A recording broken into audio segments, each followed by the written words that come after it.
Hey, what's going on, guys? Austin here. Today it's time for a bit of a different video than usual. Today I'll be talking about multi-channel networks. You might be wondering, what is a multi-channel network? Well, that's basically anything like a Machinima, that's a multi-channel network. Maker Studios, another multi-channel network.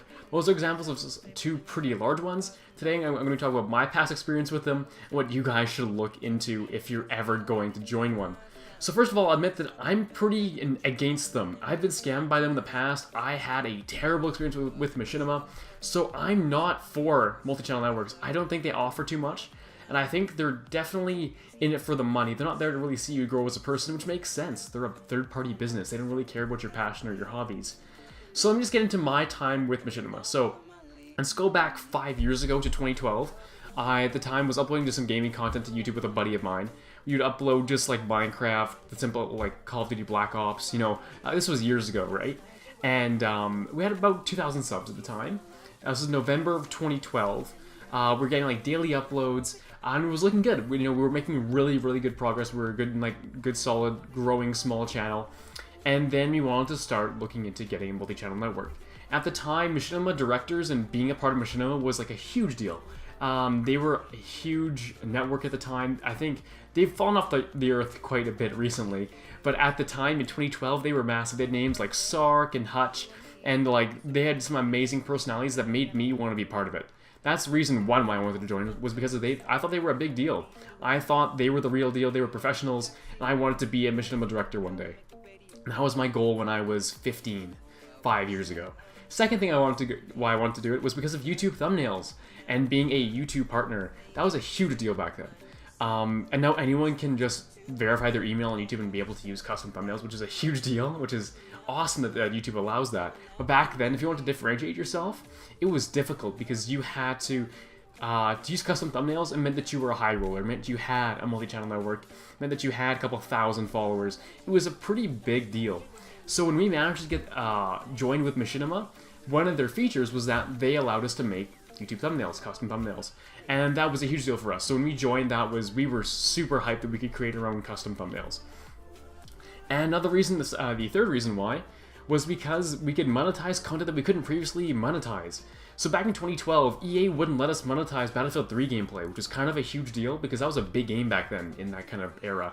And you could actually, I know of people that actually got copyright strikes from uploading certain games or certain EA games. Like I believe it was some FIFA games, like the earlier ones, like 09, maybe 2010, and some other EA games in the past, where you would not make any money, and you even could get copyright strikes, which was a huge deal back then.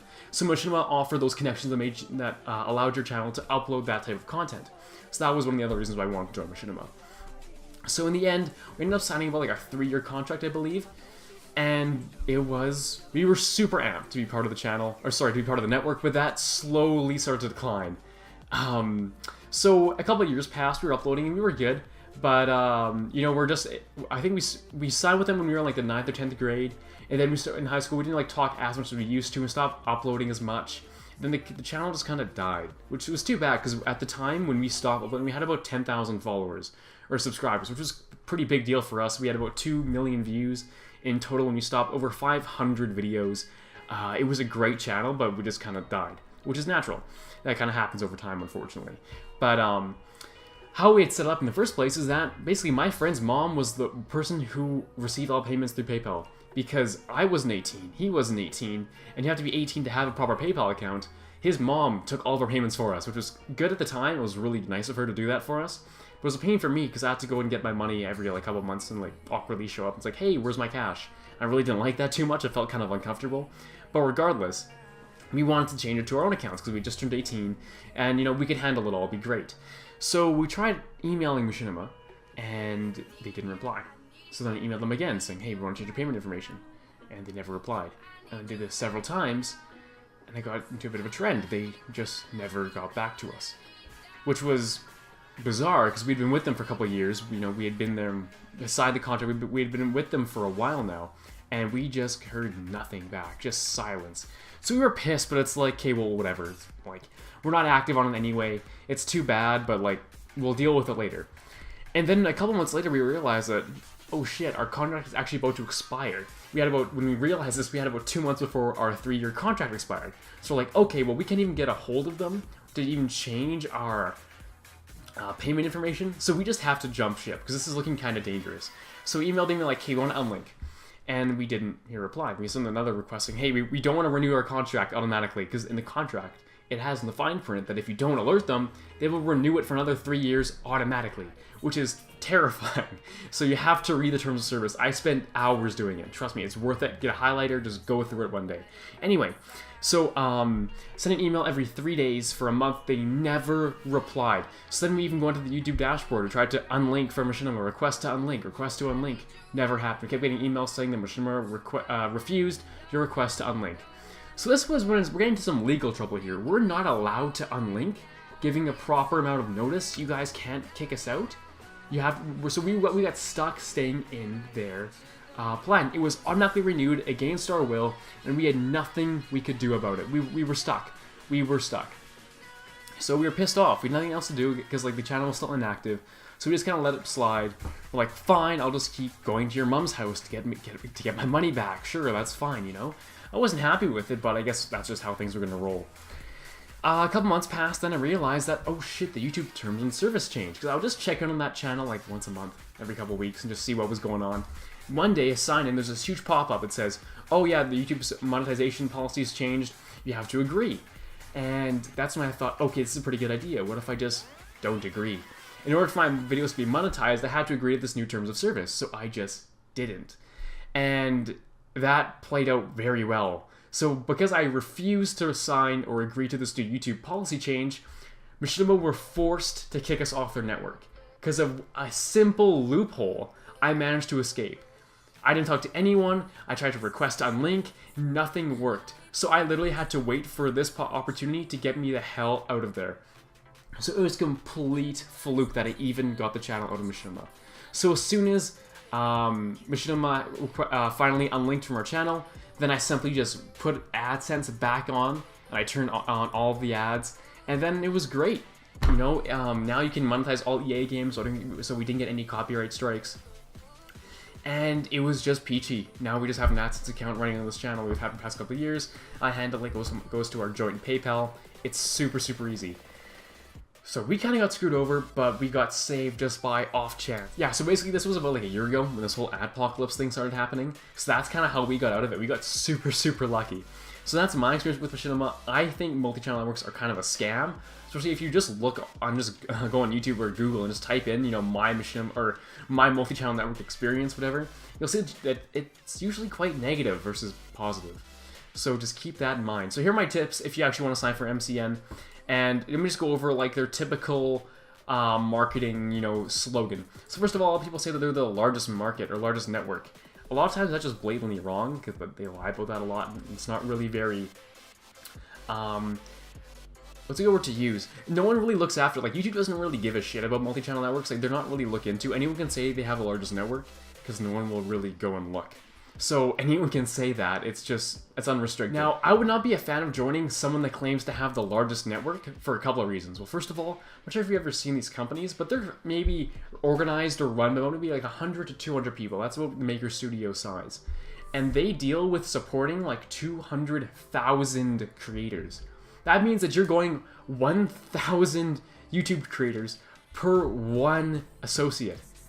You're screwed. Like if 1,000 people have to rely on one person, you're not getting anything done for weeks. I don't know why you'd want to put this in the process, but you're gonna get slowed down completely. You know, if this is your full-time job and you need to make sure that your agent knows what the hell's going on in your channel and you have support questions like, why am I not receiving my money? It's going to the wrong account. Or why haven't I received the full partnership yet? Or I'm not getting the right features. This can be a huge, huge deal if you can't even contact your agent. Now, of course, another reason why I don't like people saying largest network, a lot of times they brag about having huge names on their network, like, oh, PewDiePie's with us, or back in the day when it was me, I was a huge fan of Hutch and Sark being on Machinima. And so those were huge names that, you know, I really admired. But then I realized that the big names on YouTube, they really just get their own, like, team of like 4 to 5 people dedicated to their channel versus one person to every 1,000. There's 5 people to every major league, you know, big star YouTuber. And that's what kind of scares me the most too, is I don't want to be part of a large network. That's just not appealing to me. Next thing I want to talk about is collaborations and community. People always, whenever you see someone marketing their multi-channel network, they always talk about how great the community is and you can talk to everyone. Then you realize that it's actually complete garbage because you can just do the same thing whenever you want to with YouTube DMs, Insta DMs, Facebook DMs, Twitter DMs, even Facebook or YouTube comments. Like, I don't care. There's no such thing as, you don't need a channel to get collaborations for you. You can find people on social media. You don't need a network to do that. It's just, it's insane. You know, the biggest thing for me is I love collaborating. I'm a very social guy, and I used to upload gaming content back in the day. I used to always, I'd DM 5 to 10 people per day, just begging for people. It's like, hey, we have similar content. You sound like a pretty interesting guy. Let's collaborate. Let's upload a game, upload it, and see how it goes. And I would do it literally all the time. That was my, like, success. And I would talk to, like, several people, like 5, 6, 7 people, collaborators at the exact same time. And we'd always get shit done. It was great. I loved it. A lot of people say, now, next topic here. A lot of companies say they can offer a higher CPM. That's kind of bullshit. A couple of reasons why is that you can't really guarantee a higher CPM. Anytime someone says they guarantee something in like a marketing ad, you should be super, super wary that you should probably read the fine print. You can't really guarantee higher CPM. In my experience, how I always do it is, I'm not sure if you've ever heard of Google AdWords, not AdSense, Google AdWords. You can go to the keyword planner tool on and you can find out how much companies will actually bid on certain keywords. So keywords that pay out the highest, like, you know, there's typically an average keyword will pay like 50 cents. So anytime someone clicks, like the cost per click will be like 50 cents, that's how much you'll get. Versus, you know, if I go on to get a super expensive keyword, maybe it'll be like $7 cost per click. So I can make way more money by having better optimized tags that include ads that have higher cost per clicks. And that's how I make more money than the average YouTuber with a channel of my size, is because I just get higher paying ads. So that's something to really look into if you guys want. I can do a video on this. But yeah, that's how I make more money than the average YouTuber at only 100 subs. Alright, so revenue cuts are kind of a big deal. Sometimes they say only 25%, 15%, 10%. It depends on the size of your channel. Like, I've never seen a big increase from when we were with Google AdSense before, then joined Machinima afterwards. We didn't see a change in income very much, like, at all. You know, like, it was very minuscule. We did it just so we could get the YouTube partnership and the thumbnails and all that stuff going. I didn't really care about, like, the money. Well, I did, but the fact is that the money didn't really increase that much. Like, I didn't see much of a difference whatsoever. So just keep that in mind. And if they take a revenue cut, keep in mind, you might just end up losing money.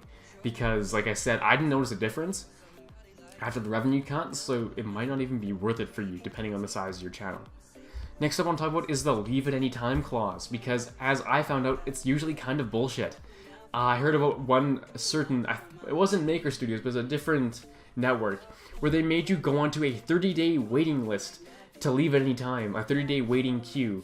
So as in, let's say I want to leave right now, well then you get on a 30-day leave now queue, in which you can only leave a channel after 30 days. Which doesn't mean that you can leave now. It means that you have to wait 30 days to leave. Which means that they take your income for 30 days, or they take their share of your income for 30 days, which is not what I had signed up for. And if you go on YouTube, you find these stories everywhere. This isn't uncommon. You know, it's insane. You have to keep a lookout for this stuff. Because these leave at any time clause are very, very dangerous. And because I wasn't able to leave at any time, and I couldn't even contact my representative. You know, that's worrisome. I dedicated weeks of my life into that channel, and I almost had it all taken away. Just because of some scammer over in LA just took my money at the Machinima offices and just owned my channel. That is worrisome. So that pretty much wraps up my video for today, guys. Hope you enjoyed. I didn't want to be, no, you know what? I want it to be pretty hard on multi-channel networks. I've had terrible experiences. If you go online, you can only find other equally terrible experiences as mine. So would I recommend multi-channel network? Not on your life. I don't care what you're uploading, what you're doing. It doesn't make sense to me. Unless you're actually part of a television, if you're uploading or part of a television network, as in like ABC backs you up, or MSNBC, or like a big media corporation, CNN's like, yeah, do you know what? I'll give, if they have their own YouTube network, sure. But I can't imagine me joining another multi-channel network for the rest of my career here on YouTube, because I think I'll just end up losing my channel again. Anyway, thanks for watching this video, guys. Hope you enjoyed. Have any comments or questions? Leave them down below. If you have any requests for future videos, definitely leave them in the comments. I read literally all of them. Drop a subscribe if you enjoyed. I'm only at 101 right now, so any subscriptions help me out a lot. And I'll see you guys in the next one.